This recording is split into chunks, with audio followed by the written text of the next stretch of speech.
안녕하세요. 10월 넷째 주 구역 모임 소그룹 성경 나눔 해설을 시작하겠습니다. 웰컴 시간입니다. 여는 질문과 나눔인데요. 가장 힘든 시기에 여러분에게 큰 힘이 됐던 사람들이 있다면 어떤 분들이 계셨는지, 또 만약 그런 사람들이 있다면 어떤 이유에서 그분들을 이제 꼽을 수 있는지 여러분들의 개인별 경험을 함께 나누어 보도록 하겠습니다. 자, 이제 월십 시간입니다. 자, 이제 유튜브 링크를 올려드렸는데요. 주가 주신 능력으로 일어서리, 이 찬양 함께 부르면서 구역 모임을 더 깊이 은혜 가운데 나아가도록 하겠습니다. 자, 이제 말씀 시간입니다. 오늘 본문은 사무엘하 19장 31절에서 43절 본문 말씀을 중심으로 바르실레와 다윗의 만남에 관한 내용으로 살펴보고자 합니다. 먼저 흐름을 살펴보겠습니다. 자, 다윗의 실패 그리고 쇠락해가는 왕국이라는 제목을 달아봤는데요. 여러분들 잘 알듯이 다윗의 밧세바 간음 사건과 또 밧세바의 남편이었던 그 충직했던 장군 우리아의 그 살인 교사죄를 이제 다윗이 지었습니다. 엄청난 범죄를 행했는데 이로 인해서 다윗 가문에 저주가 임하는 것이죠. 결국에 암논이라고 하는 다윗의 아들이 그의 누이 다말을 강간한 근친상간에 참 가공할 죄악이 일어나게 됩니다. 이 때문에 형제간의 원한관계가 형성되게 됩니다. 압살롬은 호시탐탐 암논을 어떻게 하면 심판할지를 노리고 있었고 결국에는 암논을 죽임으로써 다윗 가문은 풍비박살이 나게 되었습니다. 이걸 이제 지켜보면서 다윗은 계속 방관했죠. 암논이 잘못했을 때도 그를 내버려뒀고 또 압살롬이 암논을 죽였음에도 다윗은 또 방관합니다. 그래서 결국은 이제 압살롬은 아버지를 반역하는 이제 빌런화 되어가는 그 과정을 겪게 되죠. 그러나 이 압살롬의 반역도 결국에는 그의 죽음을 통해서 진압이 됩니다. 아들이 죽었다는 소식 앞에 다윗은 대성통곡하면서 울부짖었었죠. 그리고 그 이후에 다윗이 이제 예전에 그 권좌에 복귀하는 그 과정과 또 그를 찾아온 사람들의 이야기가 나오게 되는데요. 자, 다윗을 돕는 사람들에 관한 이야기가 나옵니다. 자, 다윗을 찾아온 사람이 있었는데 바로 바르실레라는 사람이었습니다. 바르실레는 80세 거부로서 로글림이 고향인 길르앗 사람입니다. 다윗이 마하나임에 있을 때 지쳐있던 다윗과 그의 군대를 찾아와서 도왔던 그 세 사람이 있었는데요. 바로 라빠 사람 나하스의 아들 소비가 있었고 또 로데발 사람 암미엘의 아들 마길이 있었습니다. 또 한 명이 누구냐면 바로 오늘 주인공 로글림 길르앗 사람 바르실레입니다. 자, 이 바르실레는 다시 이제 다윗을 이제는 배웅해서 다윗이 힘든 시기에는 또 다윗을 찾아와서 그의 군대를 먹이고 입혔고 이제 다윗이 권력을 회복해서 돌아갈 때는 그를 배웅해서 무사히 요단강을 잘 건너도록 돕기 위해서 여기까지 온 것이죠. 참 너무나 좋으신 분입니다. 여기 이제 나오는 마하나임에 이제 다윗이 지쳐 있을 때 그 바르실레가 또 바르실레 외에 또 두 사람, 이 세 사람이 이제 도왔던 이 마하나임에 관한 이 내용들이 사실 야곱이 가나안 땅으로 돌아올 때 천사의 무리가 나타나서 용기를 주었던 곳으로 나오지 않습니까? 이때 이제 다윗도 이곳에서 천사들과 같은 세 사람의 도움을 받았었던 것이죠. 그때 바르실레가 함께했던 거고요. 다윗의 시편에 많은 영감들이 이런 경험들을 토대로 해서 나온 것들이 다수를 이루고 있습니다. 예를 들면 주께서 내 원수의 목전에서 내게 상을 베푸시고 기름으로 내 머리에 바르셨으니 내 잔이 넘치나이다. 그런 힘든 상황 가운데서도 하나님이 돕는 자들을 보내셔서 다윗을 그렇게 은혜를 베풀어 주시고 또 보호해 주시고 도와주셨던 것이죠. 다윗은 그것을 늘 노래하고 있었습니다. 자, 이제 성경 속으로 들어가서 오늘의 이제 본격적인 질문들을 중심으로 말씀을 한번 살펴보겠습니다.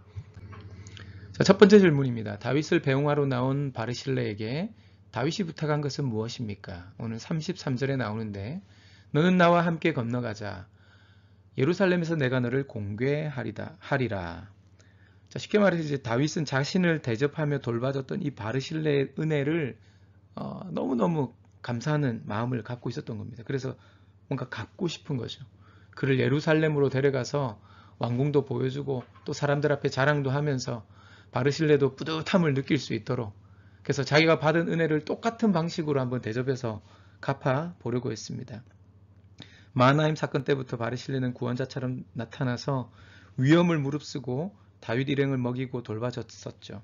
압살롬과의 전쟁이 끝나고 예루살렘으로 황궁하는 다윗을 보기 위해서 또다시 마중을 나온 상황에서 다윗이 얼마나 큰 감동을 받았는지를 알 수 있습니다. 그래서 다윗은 어떻게 보면 순수한 보은의 차원에서, 은혜를 갖고자 하는 그런 차원에서 예루살렘 동행을 제안했던 것입니다. 자, 이제 두 번째 질문으로 또 넘어가겠습니다. 다윗의 요청을 완곡히 거절하는 바르실레의 말을 통해서 엿볼 수 있는 그의 성품은 어떠합니까? 라는 질문인데요. 바르실레는 쉽게 말해서 상대의 그 호의를 정중히 거절할 줄 아는 지혜와 덕을 갖춘 노인이었습니다. 가야 할 곳에 가는 그런 용기, 누군가를 돕기 위해서. 그러나 또 가지 말아야 할 것 같은 곳에는 가지 않는 신중함을 갖고 있었던 것이죠. 대의를 위해서 혹은 누군가를 도와야 할 때는 아낌없이 나섰고 또 도왔는데 절대 자신의 섬김에 대한 대가는 기대하지 않았던 진실한 성품을 가진 사람이었습니다. 그래서 바르실레는 다윗에게 질문 형식으로 답하면서 자신이 다윗의 요청대로 예루살렘으로 동행하지 못하는 이유를, 다윗의 요청대로 자기가 응할 수 없는 그 이유를 이해를 시킵니다. 그리고 두 가지 요청을 통해서 다윗의 또 면을 세워주죠. 그러면서 다윗과 자신의 품격을 높이는 지혜로운 모습을 보여줍니다. 예를 들면 이제 바르실레가 5가지 질문을 통해서 그의 성품을 유추할 수 있는, 그의 마음을 유추할 수 있는 내용이 나오는데요. 예를 들면 어떻게 왕과 함께 예루살렘으로 올라가리까?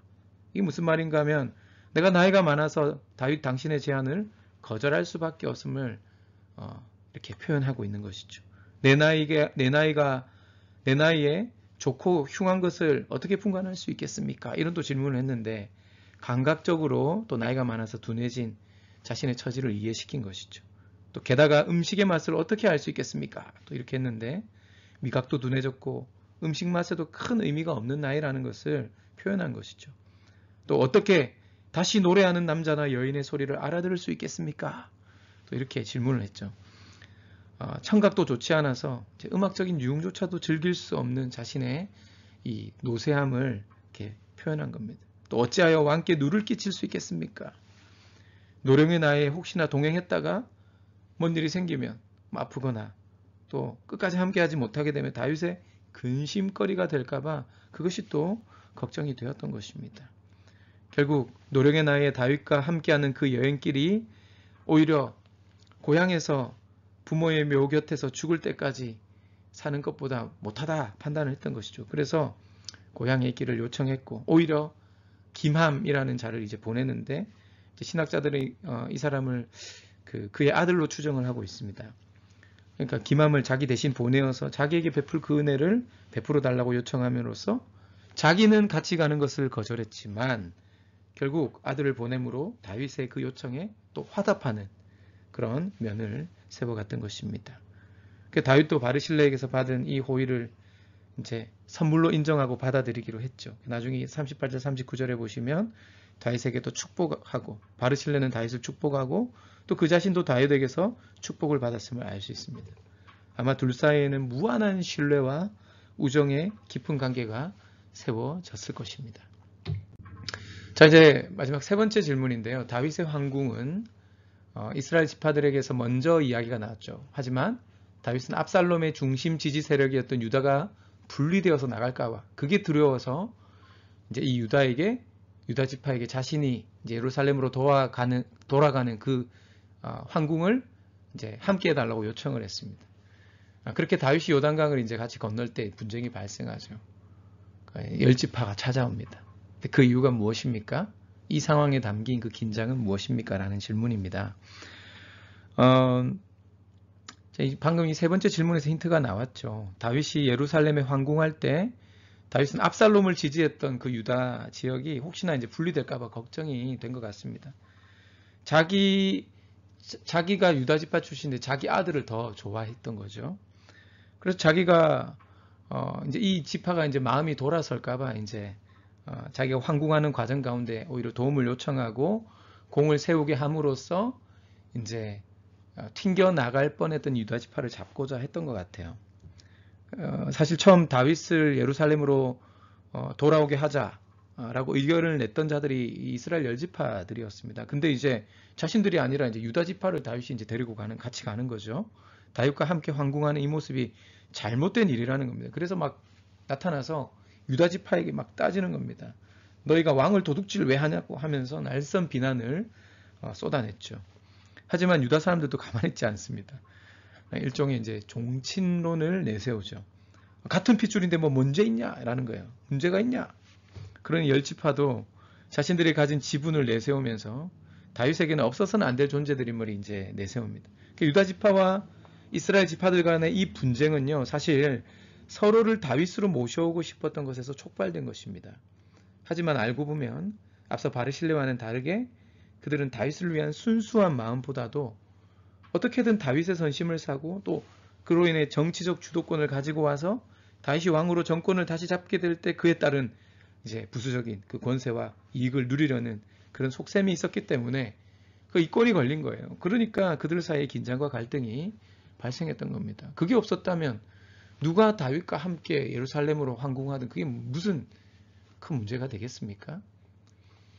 자, 이제 마지막 삶을 향하여 우리 적용 질문으로 넘어가도록 하겠습니다.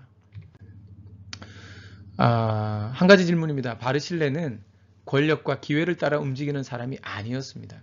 자신에게 가장 잘 어울리는 곳을 찾아가는 사람이었습니다. 자, 그래서 이 바르실레를 통해 우리가 교훈을 얻어서 질문, 당신에게 가장 자연스러운 장소나 관계는 어디입니까? 그리고 그곳에 충분히 머물 수 있는 용기는 어떻게 얻을 수 있을까요? 라는 질문입니다. 바르실레는 도움이 필요한 자를 돕기 위해서 찾아갈 줄 아는 행동하는 신앙인이었습니다. 그러니까 다윗을 돕는 것이 하나님의 뜻을 이루는 의로운 일이라고 믿었던 것이고 그래서 행동하는 신앙인이었죠. 사실 다윗을 돕다가 뭐 잘못되면 자기도 곤란해지지 않겠습니까? 그런데 끝까지 의로운 길을 따라 돕기 위해서 행동하는 신앙의 모습을 보여줍니다. 근데 또 이제 다윗 왕이 이제 이 은혜에 보답하려고 초청을 했는데 그 왕의 초청을 받아서 잠깐 누릴 그 영광보다도 겸손히 고향에 머물면서 생의 의미를 거기에 둘 줄 아는 그런 사람이었고 또 이 거절하는 과정 가운데 다윗 왕을 또 마음을 상하게 하지 않도록 정중하게 또 거절할 줄 아는 지혜로운 노인이었다라는 것입니다. 요약을 하자면 가야 할 곳에 가는 용기 그리고 가지 말아야 할 곳에 가지 않는 신중함 이런 걸 갖춘 분이셨고 도와야 할 때는 아낌없이 돕되 대가를 바라지 않는 진실한 성품. 여러분 이것이 바로 이제 신앙생활 가운데서 우리가 자라가야 될 성화의 열매가 아닐까 싶은데요. 오늘 이 바르실레를 통해서 참 많이 배울 점이 많은 것 같습니다. 참 나이는 이렇게 들어가야 된다 이런 걸 좀 제가 많이 느끼게 되고 또 본받고 싶은 마음이 많이 개인적으로 생깁니다. 여러분은 어떤 곳에 있을 때 또 누구를 만날 때 정말 넉넉히 베풀고 또 섬기려는 마음이 생기십니까? 어떤 사람을 만날 때 어떤 곳에 있을 때 그리고 따뜻하고 겸손한 그 섬김은 바르실레처럼 용기 있는 사람만이 가장 먼저 실천할 수 있는 특권이다 라는 것을 우리가 좀 기억하고 오늘 이 질문을 가지고 또 한 분 한 분 나눔을 가지며 은혜를 함께 공유할 수 있는 그런 시간 되기를 바랍니다. 자 이제 마지막 이제 work 살아내기 시간인데요. 삶을 나누시고 또 오늘 말씀을 통해서 또 지난 삶을 통해 감사와 기도의 제목들을 좀 나누시고요. 함께 기도하는 시간 가지실 때는 공통 기도 제목을 꼭 가지고 기도하시면 좋겠습니다. 우리 교회의 미래, 뭐 개척 이슈도 있고 또 새로운 청빙 관련된 여러 또 일들도 있고 또 교회 여러 가지 또 미래적으로 우리가 중요하게 해야 될 일들이 많은데 그 중에서 특별히 새 담임 목사님 청빙을 위해서 여러분들도 공통 기도 제목으로 간절히 기도해 주시면 감사하겠습니다.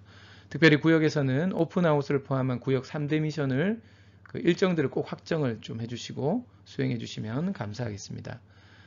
그리고 제43회 바자회가 10월 28일 오전 10시 반부터 4시까지 있습니다. 아직도 기증품 받고 있습니다. 사무실로 가져와 주시고요. 은혜로운 시간 되도록 적극 협력 기도하며 준비해 가면 좋겠습니다. 새생명축제에 오셨던 VIP들 바자회에 꼭 초청하셔서 함께 또 뜻깊은 시간 나눌 수 있기를 바랍니다. 자, 이상으로 10월 넷째 주 소그룹 성경 나눔이었습니다. 수고 많으셨습니다. 감사합니다.